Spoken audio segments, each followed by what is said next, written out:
For your next activity, you're going to be finding out whether something is an acid or an alkali, or right in the middle, which we call neutral. So you've got 4 of these strips in your kit, and on one side there are some numbers on all but one of the squares, and this is a pH scale. So a pH scale goes from 1 all the way down at the bottom to 12. 1 means very, very acidic, and 12 means very, very alkali. In the middle here is a test strip, so that's where you're going to be putting your liquid, this square in the middle that's got no number on it. And number 7 means neutral as well. So if you use something like water, it would probably come out around the colour of number 7, because number 7 is right in the middle. It's not an acid and it's not an alkali either.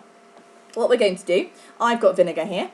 I'm just going to get a little bit of vinegar on my finger, and then I'm going to just put my finger onto that square in the middle, and I'm going to see what colour it goes.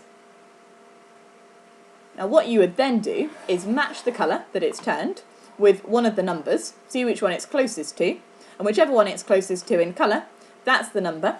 If it's one of these lower numbers, 1, 2, 3, 4, 5 or 6, it's an acid, or if it's 8, 9, 10, 11 or 12, it's an alkali.